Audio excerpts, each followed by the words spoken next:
Hello everyone. कैसे हैं आप सभी? आशा करता हूँ आप सभी अच्छे होंगे। दोस्तों, आज हम बात करेंगे एसएससी जीडी के बारे में। एसएससी जीडी के बारे में जो वैकेंसी आई हुई है 25,000 प्लस, उसके लिए जो 50 क्वेश्चन का कुल टेस्ट सीरीज चलाए जा रहे हैं, वो एग्जाम के दृष्टिकोण से बहुत ही महत्वपूर्ण हो जाते हैं। अब वही बात करेंगे एक क्वेश्चन की। क्वेश्चन सारे के सारे जो है प्रीवियस ईयर में पूछे गए सारे सीबीटी बेस्ड टेस्ट पर आधारित है। और आपको यहाँ एसएससी जीडी ही नहीं बल्कि आपको जो है बिहार दरोगा मेंस पीटी एंड मेंस दोनों में काम आ सकते हैं। और वही बात करेंगे अदर एग्जाम की, तो बिहार पुलिस में भी आपको काम आ सकते हैं। और बात करते हैं कि इसके और भी कि इस सामान्य अध्ययन से संबंधित जो भी एग्जाम है, बीपीएससी, बीएसएससी आदि जो भी एग्जाम सब है उन सभी में आपको बहुत ही काम आ सकते हैं। तो चलिए तो दोस्तों स्टार्ट करते हैं आज के हमारे क्वेश्चन को। आज का हमारा पहला क्वेश्चन है, बुध का किसके सिक्के पर अंकन हुआ है? यानी कि बुध का जो है किसके सिक्के पर अंकन मिलता है? तो कनिष्क के सिक्के पर बुध का अंकन किया गया है या अंकित किया गया है। अब वही बात करते हैं भीम कटफिशेस की। तो भीम कटफिशेस पर जो है नंदी बैल की अंकन किया गया है यानी मिलता है। और वही बात करेंगे हम कुजुल कटफिशेस की। इसमें शिव पार्वती और त्रिशूल, शिव पार्वती और त्रिशूल का अंकन मिलता है। और वही बात करते हैं कुमार गुप्त प्रथम की तो मयूर शैली का अंकन मिलता है। और बात करें हम वहीं समुद्रगुप्त। समुद्रगुप्त ऐसे शासक थे जिसके सिक्के पर, समुद्रगुप्त शासक के सिक्के पर जो है तो बीनों का यानी कि बीना वादक का चिन्ह अंकित किया गया था, यानी कि बीना को बजाते हुए उसके सिक्के पर दर्शाया गया था, जिससे पता चलता था कि समुद्रगुप्त संगीत का प्रेमी है। अब वही बात करते हैं नेक्स्ट की। निम्नलिखित में से पूर्वी समूह का कौन सा द्वीप 3 देशों में विभाजित है? निम्नलिखित में से पूर्वी समूह का कौन सा द्वीप 3 देशों में विभाजित है? तो बात करते हैं बोर्नियो द्वीप जो है 3 समूह यानी कि 3 देशों में विभाजित है। बात करते हैं कौन कौन से देश इस द्वीप पर स्थित, यानी कि इस द्वीप में कौन कौन देश का भाग है। तो बात करते हैं, सबसे पहले बात करेंगे बोर्नियो जो द्वीप है एशिया का सबसे बड़ा द्वीप है। एशिया का सबसे बड़ा द्वीप है। अगर वहीं बात करेंगे इस द्वीप पर कौन कौन से देश स्थित है, देश का अधिकार है, तो इंडोनेशिया और मलेशिया। और बात करते हैं वहीं ब्रुनोई।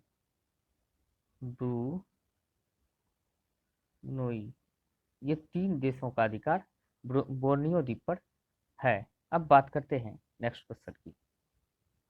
भारतीय प्राणी सर्वेक्षण यानी कि जूलॉजिकल सर्वे ऑफ इंडिया की पहली महिला निदेशक कौन बनी? तो पहली महिला निदेशक की बात करते हैं घृति बनर्जी बनी है। अब बात करते हैं नेक्स्ट की। निम्नलिखित देशों में से कौन भूमध्य रेखा पर अवस्थित है? निम्नलिखित देशों में से कौन भूमध्य रेखा पर अवस्थित है? बात करते हैं अर्जेंटीना, कोलंबिया, केन्या, ब्राजील। यानी कि बात करते हैं तो इसमें कोलंबिया, केन्या, ब्राजील ये तीनों के तीनों देश जो है भूमध्य रेखा पर अवस्थित है। तो वहीं बात करते हैं आंसर की, तो 2, 3, 4 यानी कि बी इसका आंसर हो जाएगा। आइए इसको समझते हैं कौन कौन से देश भूमध्य रेखा पर अवस्थित है। तो बात करते हैं सबसे पहले इसका ट्रिकी KBIG और सुकेक, KBIG और सुकेक इसका ट्रिक होता है। तो इससे आप भूमध्य रेखा पर कौन कौन से देश स्थित है इससे हम पता कर सकते हैं। के से हो जाता है केन्या, बी से ब्राजील, आई से इंडोनेशिया और जी से हो जाता है गिब्बॉन। उसके बाद सुकेक से, एस से हो जाता है सोमालिया, यू से हो जाता है युगांडा, ई से हो जाता है के से हो जाता है कोलंबिया और ई से हो जाता है, ई से इक्वाडोर और के से हो जाता है फिर कांगो गणराज्य। और भी 2 देश इसमें स्थित है, यानी कि कुल की बात करते हैं तो 13 देश मध्य रेखा पर स्थित है, अवस्थित है। इसके अलावा और भी हो जाता है मालदीव हो जाता है। और बात करते हैं किरिबाती और Sao Tomé. Maldives, Kiribati, Sao Tomé यानी कि ये सब देश मिलाकर जो है जो 13 देश कुल भूमध्य रेखा पर अवस्थित है। अब बात करते हैं नेक्स्ट की।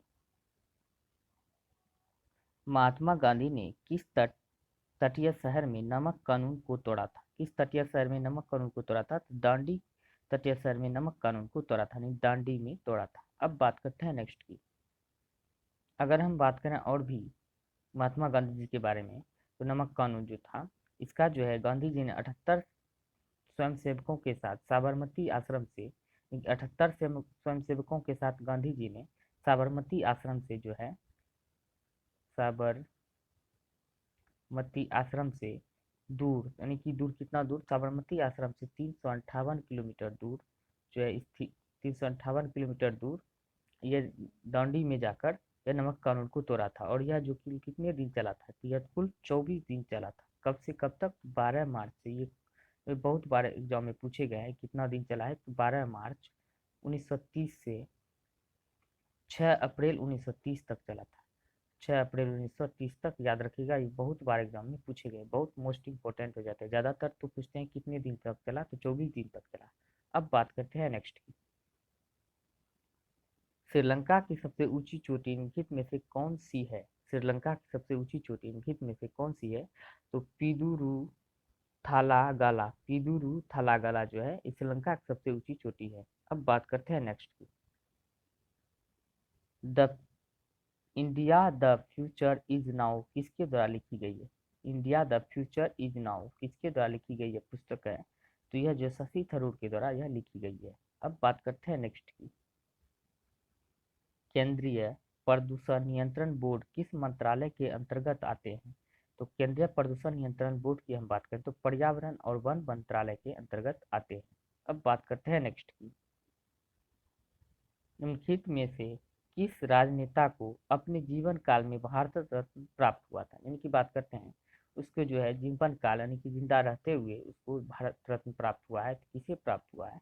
तो बात करते हैं मोरारजी देसाई को उसके जीवन काल में ही उसको भारत रत्न प्रदान किया गया था। बाकी की बात करते हैं इसको मरणोपरांत, और सरदार पटेल को भी मरणोपरांत और लाल बहादुर शास्त्री को भी मरणोपरांत दिया गया था। अगर वहीं पूछे सर्वप्रथम भारत रत्न मरणोपरांत किसे दिया गया था, तो लाल बहादुर शास्त्री को जो है सर्वप्रथम भारत रत्न मरणोपरांत दिया गया था। याद रखिएगा, बहुत बार पूछे गए हैं, ये मोस्ट इंपोर्टेंट क्वेश्चन हो जाते हैं, या कह सकते हैं VVI है। अब बात करते हैं नेक्स्ट की। एजटेक ईगल अवार्ड किस देश का सर्वोच्च सम्मान पुरस्कार है? यानी कि एजटेक ईगल अवार्ड किस देश का सर्वोच्च सम्मान है? तो मेक्सिको देश का सर्वोच्च सम्मान है। अगर हम बात करें अमेरिका की, तो अमेरिका का सर्वोच्च सम्मान की हम बात करें तो कांग्रेस गोल्ड मेडल है। कांग्रेस गोल्ड मेडल जो है अमेरिका का सर्वोच्च सम्मान है। अगर हम बात करें वहीं कनाडा की, तो कनाडा का ऑनर ऑनर नहीं order of Canada, order of Canada जो है इसका सर्वोच्च सम्मान है। अगर वहीं बात करें हम फ्रांस की, तो फ्रांस का हम बात करें तो फ्रांस का होता है सर्वोच्च सम्मान knight knight of of the legion, knight of the legion of honour, France का सर्वोच्च सम्मान है। अगर वहीं पूछे भारत का सर्वोच्च सम्मान, तो भारत का सर्वोच्च सम्मान भारत रत्न हो जाता है। याद रखिएगा, ये बहुत बार एग्जाम में पूछे गए हैं। अब बात करते हैं नेक्स्ट की।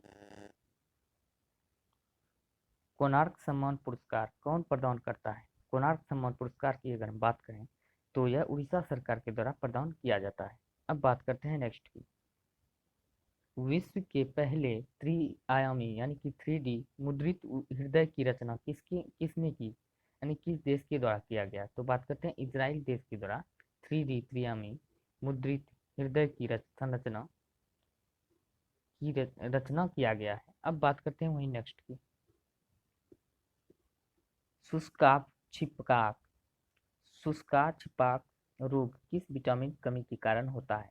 तो बात करते हैं विटामिन ए की कमी के कारण होता है। और रतौंधी की बात करें तो वो भी विटामिन ए की कमी के कारण ही होता है। अब बात करते हैं नेक्स्ट की। बिरजा मंदिर, राजरानी मंदिर और समलेश्वरी मंदिर कहाँ स्थित है?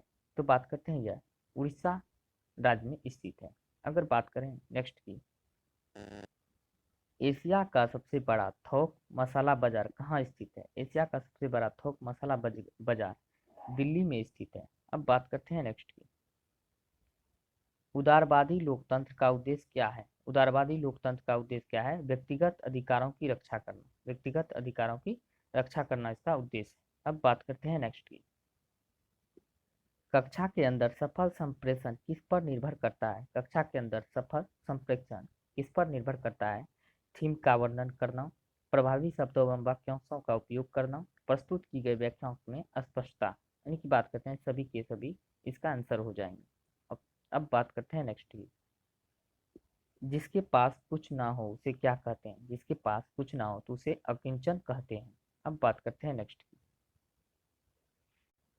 उत्साह के लक्षणों में कौन सा हार्मोन अधिक मात्रा में स्रावित होता है? उत्साह के लक्षणों में कौन सा हार्मोन सर्वाधिक मात्रा में स्रावित होता है? तो बात करते हैं एड्रेनलिन हार्मोन जो है सर्वाधिक मात्रा में स्रावित होता है। अब बात करते हैं नेक्स्ट की।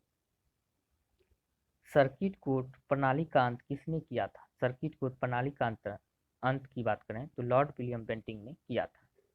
अब बात करते हैं नेक्स्ट की। एकल आपातकालीन नंबर 112 यानी कि 112 लागू करने वाला प्रथम राज्य कौन सा है? तो प्रथम राज्य की बात करें तो हिमाचल प्रदेश प्रथम राज्य है। अब बात करते हैं नेक्स्ट की। अंतर्राष्ट्रीय परमाणु हथियार उन्मूलन दिवस कब मनाया जाता है? अंतर्राष्ट्रीय परमाणु हथियार उन्मूलन दिवस की बात करें तो 26 सितंबर को मनाया जाता है। अब बात करते हैं नेक्स्ट की। सूरज का सातवां घोड़ा किसकी रचना है? सूरज का सातवां घोड़ा की बात करें तो धर्मवीर भारती की रचना है सूरज का सातवां घोड़ा। अब बात करते हैं नेक्स्ट की। कौन सी अपसादी चट्टान जैविक रूप से बनी है? इनमें से कौन सी अपसादी चट्टान जैविक रूप से बनी है? तो शैल जो है शैल अपसादी चट्टान के जैविक रूप से बनी है। अब बात करते हैं नेक्स्ट की। अत्याचार शब्द में कौन सी संधि है? अत्याचार शब्द में कौन सी संधि है? तो बात करते हैं यन संधि अत्याचार शब्द में है। अब बात करते हैं नेक्स्ट की। नेपा का फुल फॉर्म यानी कि नेपा की फुल फॉर्म क्या है? NEPA नेपा का फुल फॉर्म क्या होता है? तो बात करते हैं इसका full form natural environmental policy act इनका फुल फॉर्म होता है। अब बात करते हैं नेक्स्ट की। थाईलैंड में प्रमुख धर्म कौन सा है? यानी कि थाईलैंड देश की प्रमुख धर्म की हम बात करते हैं तो बौद्ध धर्म उसका प्रमुख धर्म है। अब बात करते हैं नेक्स्ट की। विकास एक सतत और धीमी प्रक्रिया है किसने कहा? तो विकास एक सतत और धीमी प्रक्रिया है किसने कहा? स्किनर ने कहा। अब बात करते हैं नेक्स्ट की। 100% सौर ऊर्जा से चलने वाला भारत का पहला केंद्रशासित प्रदेश कौन सा है? तो पहला केंद्रशासित प्रदेश की हम बात करें तो दीव जो है पहला केंद्रशासित प्रदेश सौर ऊर्जा से 100% चलने वाला केंद्रशासित प्रदेश बन गया है। अब बात करते हैं नेक्स्ट की। थर्मस फ्लास्क में लंबे समय तक तरल गर्म या ठंडा क्यों रहता है? तो बात करते हैं यह संचालन और संवहन एवं विकिरण माध्यम यानी कि बात करते हैं तीनों की तीनों यानी कि दोनों ऑप्शन इसका आंसर हो जाएंगे यानी कि इसके तीनों के द्वारा इसमें गर्म और ठंडा होता है। यानी थर्मस फ्लास्क की बात करें संचालन संवहन और विकिरण तीनों के माध्यम से क्रिया करके पानी को ठंडा जो ठंडा पानी रखते हैं ठंडे रह जाते हैं और गर्म पानी रखते हैं तो गर्म ही रह जाता है। अब बात करते हैं नेक्स्ट की। भारत में नियोजित विकास का विरोध किसने किया था? भारत में नियोजित विकास का विरोध की बात करें तो महात्मा गांधी जी के द्वारा किया गया था। अब बात करते हैं नेक्स्ट की। शीतकालीन ओलंपिक 2022 का शुभंकर क्या है? शीतकालीन ओलंपिक 2022 का शुभंकर की बात करें तो बिंग डुवैन डुवैन इसका शुभंकर था। याद रखिएगा एग्जाम में पूछे जा सकते हैं आने वाले एग्जाम में। अब बात करते हैं नेक्स्ट की। नमस्ते सलाम पत्रिका किन देशों के मैत्री संबंध पर है? नमस्ते सलाम पत्रिका किन देशों के मैत्री संबंधों पर है? तो भारत इजराइल के मैत्री संबंधों पर नमस्ते सलाम पत्रिका है। अब बात करते हैं नेक्स्ट की। आहार नाल की यानी कि आहार नली की सबसे बाहरी परत क्या कहलाती है?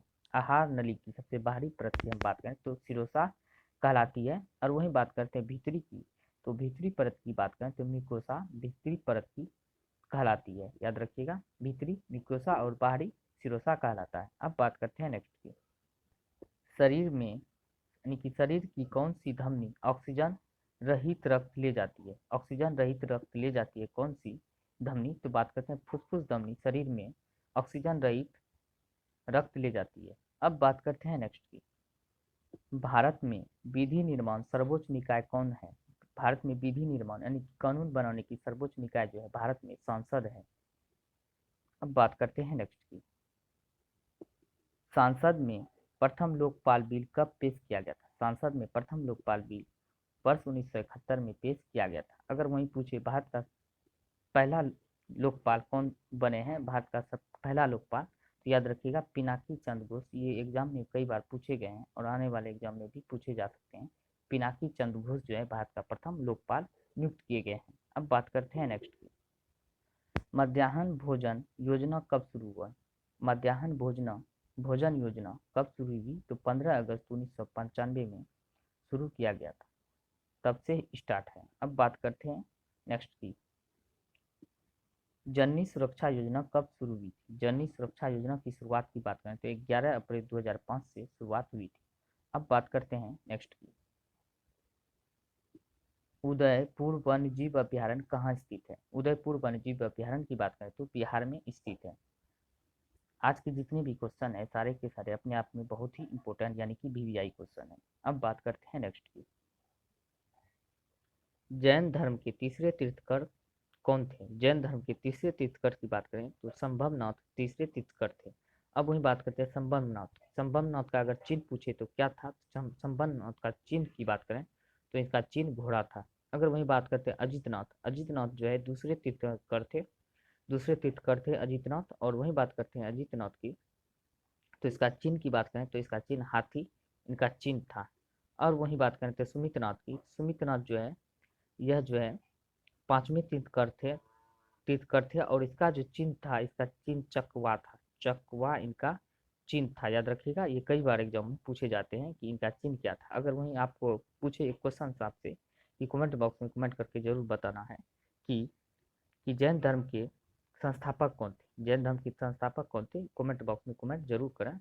अब बात करते हैं नेक्स्ट की, भारतीय नौसेना की पहली महिला पायलट कौन है? भारतीय नौसेना की पहली महिला पायलट शुभांगी स्वरूप पहली महिला पायलट बनी है। अगर वही बात करते हैं शिवांगी सिंह की तो याद रखिएगा ये बहुत ही मोस्ट इंपॉर्टेंट हो जाते हैं कि राफाल उड़ाने वाले जो है पहली महिला पायलट बनी है कौन? तो राफाल उड़ाने वाली शिवांगी सिंह। अब बात करते हैं नेक्स्ट,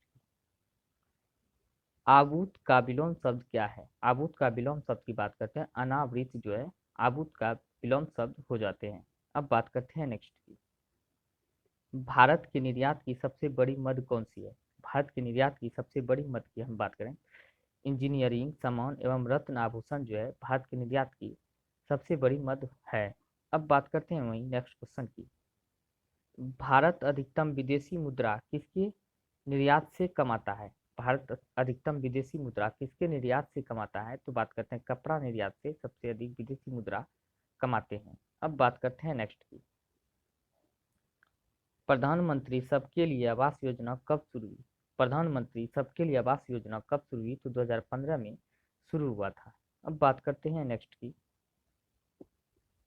यदि x प्रतिशत का 15% बराबर 1.2 हो तो x का मान ज्ञात करें। तो बात करते हैं x परसेंट। तो x परसेंट की हम बात करें तो हो जाता है x/100 इंटू 15% अगर कहे तो 15/100 और बराबर 1.2% हो जाता है। अब इसको हम बात करेंगे, पहले 100 से 100 कट कट कर देंगे। 100 से 100 कट करने के बाद अगर हम इसको अब जो है क्या करेंगे तो इसको मल्टीप्लाई कर देंगे तो हो जाता है कितना? तो हो जाएगा 100, यानी कि बात करते हैं तो 120 हो जाएंगे और इसको जो है कटा देंगे 15 से, तो 15 से भाग लगा देंगे तो हो जाएगा 8। 15 8 20 से इसका आंसर की बात करें तो 8 इसका आंसर हो जाएंगे। अब बात करते हैं नेक्स्ट की, 1 से 100 तक की गिनती में 5 अंक कितनी बार आता है? तो 5 अंक कितनी बार आता है तो आप जान ही रहे हैं। तो इकाई अंक में अगर बात करें तो 5 एक बार आता है, फिर 15, फिर बात करते हैं 25, फिर 35 और बात करते हैं 45। अब आया कितना बार हो गया? 3, तो 5 बार ये हो गया 5। और वहीं बात करेंगे अब हम 50 से, यानी कि 50 से लेकर 59 तक जो है बात करते हैं कुल 11 हो जाते हैं।